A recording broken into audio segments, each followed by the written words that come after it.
नमस्कार, मी विशाल परदेशी. या बुलेटिनमध्ये आपलं सगळ्यांचं स्वागत. सुरुवात करूयात महत्त्वाच्या बातमीने. शिंदे फडणवीस सरकारच्या 18 मंत्र्यांनी शपथ घेऊन 48 तास उलटलेले आहेत आणि 48 तास झाल्यानंतरही खातेवाटप झालेलं नाही.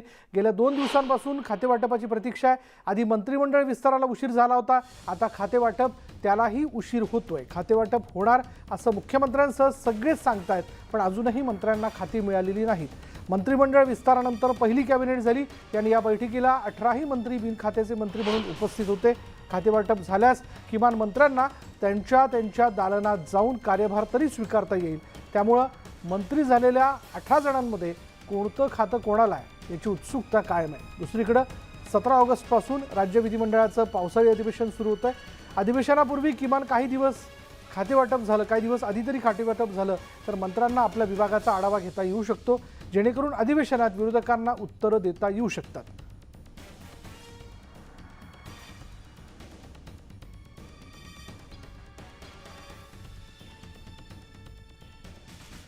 फडणवीसांनी आमचं खातेवाटप वेगळं असणार असल्याचं म्हटलंय. तुम्ही तर करून टाकलं, आता आमच्याकरता खातेवाटप शिल्लकच ठेवलं नाही. माध्यमांनीच खातेवाटप करून टाकलंय, पण तुम्ही जे खातेवाटप केलंय ते सपशेल चुकीचं ठरेल एवढं सांग. चला, याचबद्दल अधिक तपशील आपण जाणून घेऊयात. आमचे प्रतिनिधी उदय जाधव आणि तुषार रुपनवर दोघे आपल्या बरोबर आहेत. सुरुवातीला मी उदयकडे जातोय. उदय, शपथविधी होऊन 48 तास उलटून गेले तरी अजूनही खातेवाटप नाही. खातेवाटप केवळ लोकांच्या चर्चेत आहे, जे निश्चित नाहीये, पण खातेवाटप होणार केव्हा? अगदी बरोबर विशाल तुझं, कारण सर्वच जण वाट पाहत आहेत की खातेवाटप कधी होईल आणि जिल्ह्यांना पालकमंत्री कधी भेटतील. 15 ऑगस्टच्या जवळच आहे. कोण मंत्री ध्वजवंदन जे आहे त्यांच्या जिल्ह्यांचे करणार याबद्दल सर्वांना उत्सुकता आहे. मात्र सर्वात महत्त्वाचं म्हणजे काही प्रश्न जे आहेत राज्याचे जे प्रलंबित आहेत, जे अजूनही सुटलेले नाही आहेत. राज्यामध्ये अजूनही काही ठिकाणी ओला दुष्काळ सदृश परिस्थिती जी आहे ती दिसत आहे, कारण अतिमुसळधार पाऊस पडलेला आहे आणि अतिमुसळधार पावसामुळे पूर परिस्थिती काही ठिकाणी निर्माण झालेली आहे. त्यामुळे पीक पाणी शेताचं खूप मोठं नुकसान जे आहे ते झालेलं आहे. ते भरून काढण्यासाठी काही शेतकरी जे स्थानिक जे मागणी करतात त्यांना जर जोपर्यंत पालकमंत्री मिळत नाही त्यांच्या जिल्ह्यांचे, तोपर्यंत निर्णय जे आहे ते पुढचे होणार नाही आहेत. त्यामुळे राज्य सरकारने भले निर्णय घेतलेच तरी पालकमंत्र्यांचे निर्णय देखील अत्यंत महत्त्वाचे असतात. त्यामुळे खातेवाटप जे आहे ते अद्याप झालेलं नाही आहे. 48 तास उलटून गेलेले आहेत, मात्र अद्याप कुठलंही खातेवाटप झालेलं नाही आहे. त्यामुळे पालकमंत्र्यांची देखील नेमणूक झाली नाही. जी काही सूत्रांकडून माहिती मिळते त्यानुसार आज रात्रीपर्यंत उशिरापर्यंत खातेवाटप जाहीर होण्याची शक्यता. त्यामुळे आज दिवसभर देखील खातेवाटप जाहीर होणार नाही अशी माहिती मिळते. जर झालं तर कोणाला कुठलं खाते मिळेल याबद्दल सर्वांना उत्सुकता आहे. भाजप आणि शिवसेना म्हणजे एक मुख्यमंत्री एकनाथ शिंदे यांचा गट आहे. या गटामध्ये कोणती खाती जी आहेत ती विभागली जातील हे आता पाहावं लागणार आहे. जे काही सांगितलं जाते त्यानुसार एक मंत्र्याला एक खातं जे आहे ते दिलं जाणार आणि दुसरी अतिरिक्त खाती जी आहेत ती मुख्यमंत्री आणि उपमुख्यमंत्री यांच्याकडे ठेवली जाणार आहे. कारण 18 कॅबिनेट मंत्र्यांनी शपथ घेतलेली आहे. त्यामुळे 18 कॅबिनेट मंत्र्यांना त्यांची जी खाती आहेत जी नियोजित केली तीच फक्त दिली जातील. बाकी इतर खाती जी आहेत ती मुख्यमंत्री आणि उपमुख्यमंत्र्यांकडे ठेवली जाईल आणि उर्वरित जो काही खाते मंत्रिमंडळ विस्तार आहे तो झाल्यानंतर मग उरलेला खाते वाटप जे आहे ते केलं जाणार आहे. मात्र तत्पूर्वी सर्व महाराष्ट्राची जनता जे वाट पाहत आहे की ज्या कॅबिनेट मंत्र्यांनी शपथ घेतलेली आहे त्यांचा खाते वाटप जे आहे तो कधी केला जाईल आणि खाते वाटप झाल्यानंतर पालकमंत्री जे जिल्ह्यांचे ते कोण कोण नेमले जाणार आहे या संदर्भात. तुषारकडे आपण जाऊयात. तुषार, जर भाजप बाबतीत बोलायचं झालं तर देवेंद्र फडणवीस असं म्हणतायत की आमचं खातेवाटप आमच्या पद्धतीने ठरणार किंवा होणार. म्हणजे भाजपने आपली खाती ठरवली आहेत का? गोंधळ फक्त शिंदे गटात आहे असं म्हणायचं का?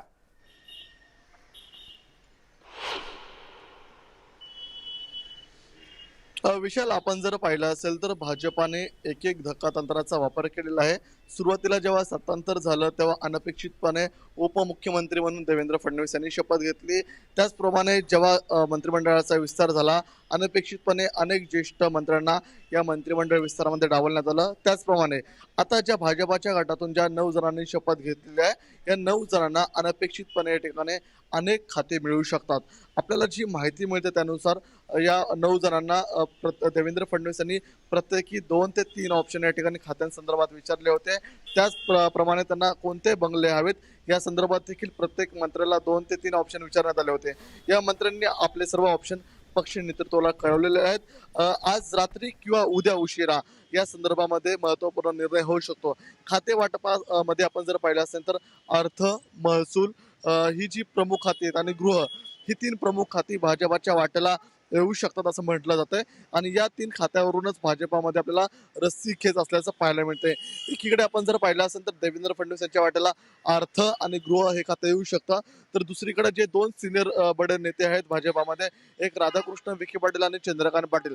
राधाकृष्ण विखे पाटील यांना महसूल खातं हवंय, यासाठी त्यांची या ठिकाणी रस्सीखेच सुरू आहे आणि चंद्रकांत पाटील यांना सहकार खातं दिलं जाऊ शकतं. त्यामुळे महसूल आणि सहकार खातं हे नेमकं कोणाला द्यायचं यावरून अजूनही चर्चा सुरू आहे. त्यानंतर सुधीर मुनगंटीवार यांचं नाव येतं. सुधीर मुनगंटीवार हे युती सरकारच्या काळामध्ये अर्थ खातं त्यांनी सांभाळलं होतं, मात्र आता त्यांना अर्थ खातं मिळण्याची शक्यता ही कमी आहे. त्याचप्रमाणे गिरीश महाजन जे देवेंद्र फडणवीसांचे विश्वासू सहकारी म्हणून ओळखले जातात, त्यांना या मंत्रिमंडळ विस्तारामध्ये महत्त्वपूर्ण खातं मिळेल अशी शक्यता वर्तवली जाते. त्याचप्रमाणे रवींद्र चव्हाण आहे, रवींद्र चव्हाण यांना गृहनिर्माण खातं मिळू शकतं अशी या ठिकाणी आपल्याला माहिती मिळते. मात्र या 9 जणांचा जे आपण नावं चालवलेले आहेत त्यावरती या ठिकाणी देवेंद्र फडणवीसांनी प्रतिक्रिया ज्या प्रकारे दिली की अनपेक्षित बदल होऊ शकतो. या अनपेक्षित बदलामुळेच या ठिकाणी खाते वाटपाला या ठिकाणी आपल्याला विलंब होताना पाहायला मिळतोय. आज रात्री किंवा उद्या उशिरा आणखी 48 तास खाते वाटपासाठी लागू शकतात अशी आपल्याला भाजपाच्या गोटाकडून माहिती मिळते. कारण की भाजपाचे जे 9 मंत्री आहेत त्या 9 मंत्र्यांना कोणती खाते द्यायची हा सर्वस्वी निर्णय हा स्वतः देवेंद्र फडणवीस घेणार आहेत. मात्र भाजपामध्ये चंद्रकांत पाटील असतील, राधाकृष्ण विखे पाटील असतील, गिरीश महाजन असेल, या तिघांना नेमकी महत्वपूर्ण खात्यांमधल्या कुठलं पहिलं खातं प्रेफरन्सने द्यायचं या संदर्भात अजूनही बोलणी सुरू आहे. धन्यवाद तुषार या सगळ्या माहितीबद्दल.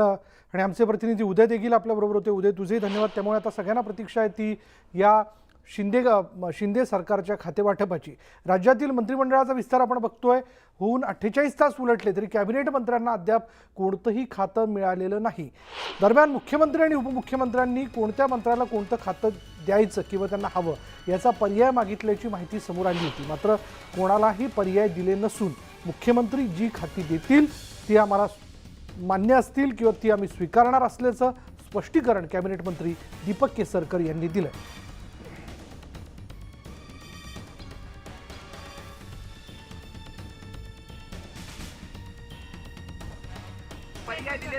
कोणालाही पर्याय दिलेले नाही आहेत. मुख्यमंत्री महोदय जे खातं ज्यांना देतील त्या खात्यावर सर्व मंत्री काम करतील. खातेवाटप झालं नसलं तरी कामच सुरू आहेत, लवकरच खातेवाटप होणार असं वक्तव्य उदय सामंत यांनी केलंय. कॅबिनेटमध्ये आपल्याला माहीत असेल की काल देखील कॅबिनेटनं अतिशय लोकांच्या मनातले निर्णय घेतलेले आहेत. मी ज्या भागाचं नेतृत्व करतो तिथं 30 वर्षापासूनची 35 वर्षापासूनची एक शासकीय वैद्यकीय महाविद्यालयाची मागणी होती. त्याला देखील 522 कोटी रुपये काल शिंदे फडणवीस सरकारनं मंजूर केलेले आहेत. त्याच्यामुळे खाते वाटप जरी नसलं तरी काम कुठे थांबलेलं नाही, परंतु खाते वाटप देखील येत्या काही कालावधीमध्ये होईल. खाते वाटप कधी होणार? खाते वाटप कधी होणार या संदर्भात माननीय मुख्यमंत्र्यांनी याच्यापूर्वी सुद्धा म्हटलेलं आहे की लवकरात लवकर आम्ही हे सर्व जाहीर करू. या संदर्भात माननीय मुख्यमंत्र्यांनी याच्यापूर्वी सुद्धा म्हटलेलं आहे की लवकरात लवकर आम्ही हे सर्व जाहीर करू. त्यातच विधिमंडळ कामकाज सल्लागार समितीची बैठक सुरू झाली आहे. महाराष्ट्राचे मुख्यमंत्री एकनाथ शिंदेंच्या अध्यक्षतेखाली ही बैठक सुरू आहे आणि या बैठकीत उपमुख्यमंत्री देवेंद्र फडणवीस, विरोधी पक्षनेते अजित पवार, काँग्रेस नेते अशोक चव्हाण आदी नेते उपस्थित आहेत. विशेष म्हणजे उद्धव ठाकरे गटाकडून एकही नेता उपस्थित नाही. बोलूयात आमचे प्रतिनिधी विनोद राठोड आता या क्षणाला आपल्याबरोबर आहेत. विनोद, विधिमंडळ कामकाज समितीची बैठक जी ती सुरू आहे अधिवेशनाच्या पार्श्वभूमीवर, यामध्ये खरं तर सगळ्या पक्षांचे प्रतिनिधी उपस्थित असणं क्रमप्राप्त आहे. उद्धव ठाकरे गटाला याच्यातनं वगळण्यात आलेत की त्या गटाकडनं स्वतःहूनच कोणी उपस्थित नाहीये? कामकाज सल्लागार समितीची बैठक सुरू आहेत आणि त्या बैठकीमध्ये विरोधी पक्षनेते आणि इतरही सरकार पक्षाचे प्रतिनिधी या बैठकीला उपस्थित असतात. परंतु या ठिकाणी मात्र एक गोष्ट पाहायला मिळाली आहे की उद्धव ठाकरे यांच्या गटाकडून कुठल्याही प्रकारचं प्रतिनिधी या ठिकाणी पाहायला मिळालं नाही. खास करून आता विधान परिषदेची जी बैठक होणार आहे त्या बैठकीमध्ये मात्र अंबादास दानवे जे आहे ते उद्धव ठाकरे यांच्या गटाकडून ते उपस्थित असणार आहे. विधिमंडळ कामकाज सल्लागार समितीच्या बैठकीमध्ये एक विषय महत्वाचे आहेत की त्यामध्ये सभागृहाचं कामकाज कशा प्रकारे चालवावं आणि सभागृह चालत असताना कोणकोणते विषय या ठिकाणी प्रामुख्याने चर्चेला असले पाहिजेत. शासकीय अशासकीय याबाबतही संपूर्णपणे या ठिकाणी चर्चा केली जात आहे आणि त्यामध्ये अंतिम निर्णय घेऊन सभागृहाचं कामकाजाची शैली ठरवण्याचं काम केलं जाणार आहे असं या ठिकाणी बोललं जात आहे. धन्यवाद विनोद या सगळ्या माहितीबद्दल. विधिमंडळ कामकाज सल्लागार समितीची बैठक सुरू आहे, पण त्या बैठकीमध्ये उद्धव ठाकरे गटाकडनं कोणी उपस्थित नसल्याचं कळत आहे. पुढे पाहूयात बीडच्या परळी इथे विवाहितेचा अवैध गर्भपात प्रकरणात आणखी 2 आरोपींना संभाजीनगर पोलिसांनी अटक केली आहे. वंशाला दिवा पाहिजे या हव्यासापोटी पती आणि सासूनं बळजबरीने गर्भलिंग निदान करून अवैध गर्भपात केल्याची घटना 25 जुलैला उघडकीस आली होती. या प्रकरणी परळीच्या संभाजीनगर पोलीस ठाण्यात 4 विरोधात गुन्हा दाखल करण्यात आला. यात अवैध लिंग निदान आणि गर्भपात करणारा डॉक्टर नंदकुमार स्वामी, नातेवाईक प्रकाश कावळे अगोदरच अटकेत होते, तर पती नारायण, सासू छाया वाघमोडे यांना काल अटक करण्यात आली आहे.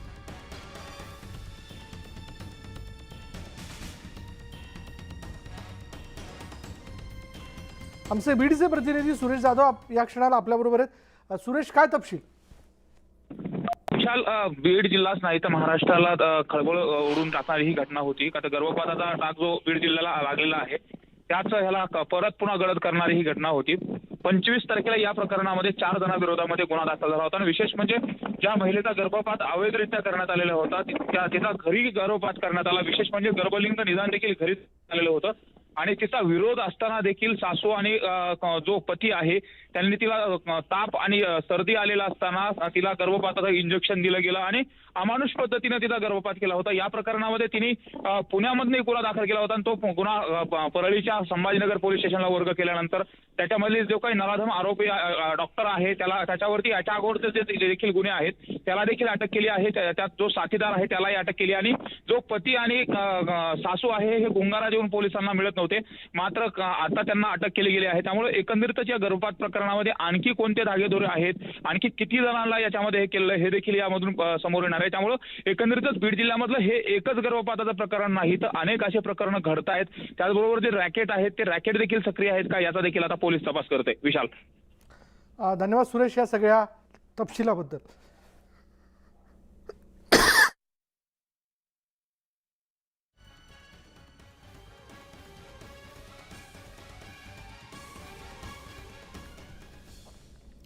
पुढे बघत राज्यात सर्वत्रच गेल्या काही दिवसांपासून पावसाचा जोर वाढल्याचं चित्र पाहायला मिळत आहे. या मुसळधार पावसाचा फटका 28 जिल्ह्यांमधील तब्बल 316 गावांना बसलाय.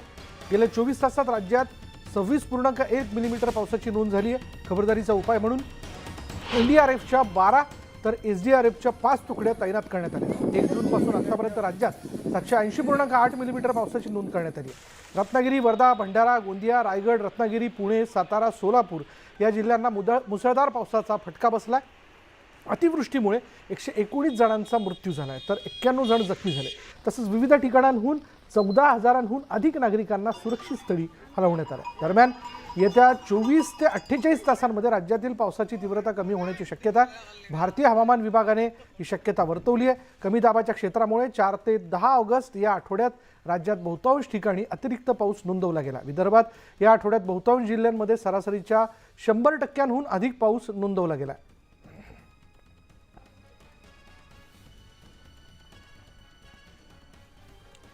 तर भंडारा जिल्ह्यात सलग 2 दिवस झालेल्या अतिवृष्टीमुळे वैनगंगा नदीच्या पाणी पातळीत वाढ झाली आहे. महापुराची स्थिती पुन्हा येऊ नये म्हणून प्रशासनाकडून युद्ध पातळीवर प्रयत्न केले जात आहेत.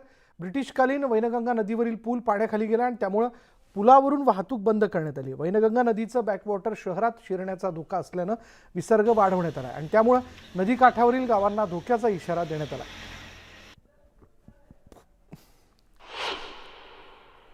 भंडारा जिल्ह्यात आपण आपला सध्या आता ब्रिटिशकालीन पुलावर आहोत. बघू शकता की ब्रिटिशकालीन पुलावर धोक्या पातळीपेक्षा 1.5 मीटरच्या वर पाणी आलेलं आहे. वैनगंगा नदी ही दुथडी भरून वाहत आहे आणि जिल्हा प्रशासन सध्या आता 24 तास अलर्ट मोडवर आहे. कारण 2020 साली महापूर आला होता भंडारा जिल्ह्यामध्ये, त्यामध्ये अनेक घरांचे नुकसान सुद्धा झाले होते. मात्र आता तीच परिस्थिती उद्भवते म्हणून की काय म्हणून जिल्हा प्रशासन सध्या 24 तास अलर्ट मोडवर आहे. गोसेखुर्द धरणाच्या सध्याची आता पोझिशन जी आहे ही 23 गेट हे 2.5 मीटरने उघडण्यात आले आहेत तर 10 गेट हे 2 मीटरने उघडण्यात आले आहेत. पूर परिस्थितीचा संभाव्य धोका टाळण्यासाठी जिल्हा प्रशासन 24 तास अलर्ट मोडवर आहे आणि आपण आता बघू शकतो की कशा पद्धतीनं वैनगंगा नदी ही दुतडी भरून वाहत आहे आणि हा ब्रिटिशकालीन पुलावरून तब्बल धोका पातळीपेक्षा 1.5 मीटर वर पाणी ओलांडू लागलेलं आहे आणि पुढील काही तास आता जिल्हा प्रशासनासाठी महत्वाचे मानले जात आहे कारण पूर परिस्थिती नियंत्रणात आणण्यासाठी गोसे प्रशासन आणि जिल्हा प्रशासन युद्ध पातळीवर मेहनत घेत आहे. निहाल बुरे, न्यूज 18 लोकमत, भंडारा. गेल्या 4 दिवसांपासून अमरावती जिल्ह्यात पावसाची संततधार सुरूच आहे आणि या पावसामुळे अमरावती जिल्ह्यातील अनेक प्रकल्पांचे सर्व दरवाजे उघडण्यात आले. या दरम्यान पूर्णा प्रकल्पाचे 9 दरवाजे उघडण्यात आल्यानं पूर्णा नदीला महापूर आलाय. नदी नाले देखील तुडुंब भरून वाहत आहेत. भातुकली तालुक्यातील वाठोडा शुक्लेश्वर गाव जलमय झालंय. नागरिकांच्या घरात मोठ्या प्रमाणात पाणी शिरलंय. शेतजमीन देखील पाण्याखाली गेली आहे. बोलूयात आमचे प्रतिनिधी संजय शेंडे आता क्षणाला आपल्या बरोबर आहेत. संजय, अतिवृष्टीमुळे अमरावती जिल्ह्यात ठिकठिकाणी काय परिस्थिती आहे? विशाल, गेल्या 4 दिवसापासून अमरावतीमध्ये सातत्याने मुसळधार पाऊस कोसळत आहे आणि याचा सर्वात जास्त फटका जो आहे तो वरुड तालुक्याला बसलेला आहे. कारण वरुड आणि मोर्शी बेल्ट जो आहे संत्र्याचा बेल्ट आहे त्या वरुड गावात आणि वरुड आणि जरूड गावात आपण पाहिलं की 300 घरांमध्ये जवळपास पाणी गेलेलं होतं. त्यामुळे 300 घरांना पाण्याचा फटका बसला होता. सोबतच आज जर आपण बघितलं तर अमरावतीच्या भातकुली तहसीलमधलं वाठोडा शुक्लेश्वर नावाचं गाव आहे. या गावामध्ये सुद्धा पूर्णा प्रकल्पाचे 9 दरवाजे उघडण्यात आल्यामुळं याचं पाणी जे आहे याचं पाणी या गावात गेलेलं आहे. पावसाचं पाणी गावात शिरल्यामुळं गावातील घरांच्या पायऱ्यांपर्यंत काही घरांमध्ये सुद्धा पाणी गेलेलं आहे आणि शेती जी आहे शेती पूर्ण खरडून गेलेली आहे. आणि एकूणच जर अमरावती जिल्ह्याची परिस्थिती बघितली तर जवळपास 10 लोक अमरावती जिल्ह्यात वाहून गेले होते. त्यापैकी 3 लोकांना प्रशासनाने सुखरूप वाचवलेलं आहे. काहींचे डेड बॉडी सापडलेल्या, अजूनही काही लोकांच्या मृतदेहाचा शोध घेणं सुरू आहे.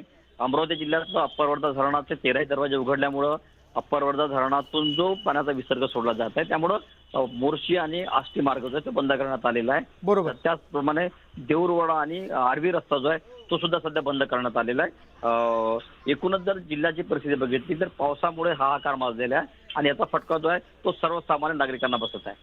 धन्यवाद संजय या सगळ्या तपशिलाबद्दल. तर विदर्भात देखील ठिकठिकाणी अतिवृष्टीमुळे गावात पाणी शिरल्याचं आपण बघतोय. त्याची दृश्यच पुरेशी बोलकी आहेत की नेमकी किती काय परिस्थिती आहे. यामुळे सर्वसामान्य माणसाच्या घरात तर पाणी शिरलंच आहे पण शेतकऱ्यांचं देखील मोठं नुकसान झालंय.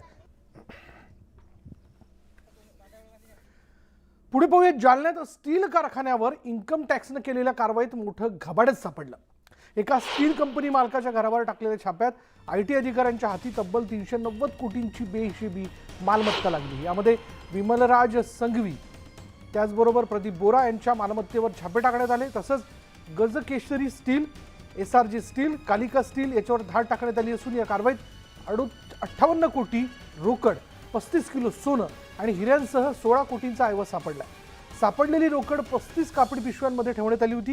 ही कॅश मोजण्यासाठी IT अधिकाऱ्यांना तब्बल 13 तास लागेल. मागील 1 ऑगस्टपासून हे धाड सत्र सुरू होतं.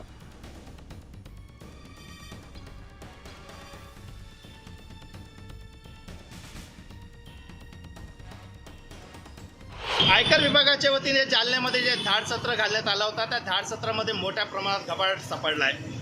दरम्यान आयकर विभागाचे धाड सत्र ज्या व्यापारी उद्योजकांच्या घरावर आणि रोलिंग मिलमध्ये सुरू होते त्याचबरोबर एका बँकेवर देखील आयकर विभागाच्या अधिकाऱ्याने छापेमारी केली होती. आपण सध्याला आहोत जालना शहरातल्या सुंदरलाल सावजी कोऑपरेटिव्ह बँकेमध्ये.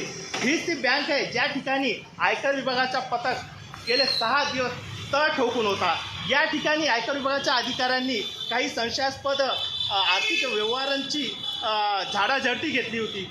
दरम्यान सूत्रांकडून मिळालेल्या माहितीनुसार याच बँकेमध्ये काही संशयास्पद लॉकर देखील आयकर विभागाने सोडले होते ज्यामधून मोठ्या प्रमाणात रोख रक्कम आणि सोन्याचे दागिने आणि हिरे देखील जप्त करण्यात आल्याची माहिती या ठिकाणी आपल्याला मिळते. दरम्यान या बँकेचा संचालक हा रोलिंग मिलमधील एक मालक असल्याची देखील माहिती मिळते. त्याच दृष्टीने आयकर विभागाच्या पथकाने या ठिकाणी झाडाझडती केली होती आणि याच बँकेमध्ये आयकर विभागाने जे काही घबाड सापडलेला होता त्या नोटांची मोजणी देखील केली होती. तब्बल 14 तास या ठिकाणी मोजणीसाठी आयकर विभागाला लागले होते. एवढ्या मोठ्या प्रमाणात हा रोख रकमेचा घबाड सापडलेला होता. विजय कमळे पाटील, न्यूज 18 लोकमत, जालना. यानंतर इथं वेळ झाली का ब्रेकची. ब्रेक घेऊयात. पहा फक्त न्यूज 18 लोकमत.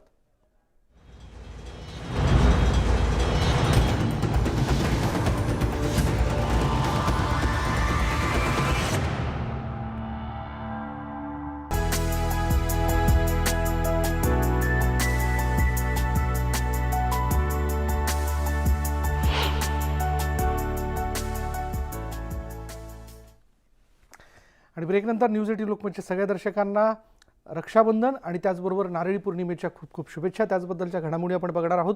रक्षाबंधन सण देशभर साजरा केला जातोय. काय झाडी फेम सांगोलेचे आमदार शहाजी बापू पाटील यांच्या घरी राखी बांधण्यासाठी महिलांची गर्दी बघायला मिळाली.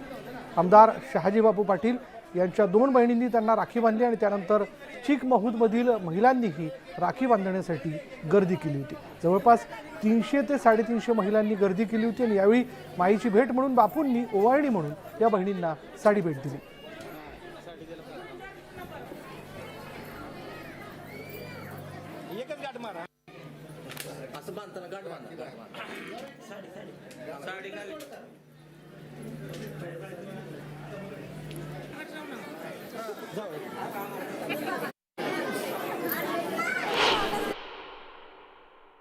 नंतरची बातमी येवल्यातून. रक्षाबंधनाच्या निमित्ताने येवल्यातील एका मिठाई विक्रेत्याने मिठाईवर 24 कॅरेट सोन्याचा मुलामा चढवला. 6,000 रुपयांना या मिठाईची विक्री केली जाते. ही मिठाई बघण्यासाठी येवलेकरांनी गर्दी केली आहे.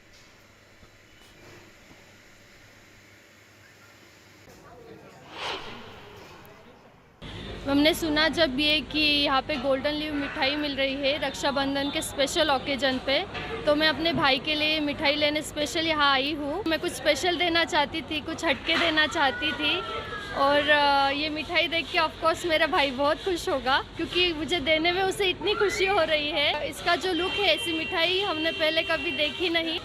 बहुत खास है ये. मुझे लगता है सबने ट्राई करना चाहिए. सण आला की हाऊस आणि हाऊस आला की या हौसेला मोल नसतं असं म्हटलं जातं. यानंतर या बुलेटिनमध्ये इथेच थांबणार आहोत. पहा फक्त न्यूज 18 लोकमत.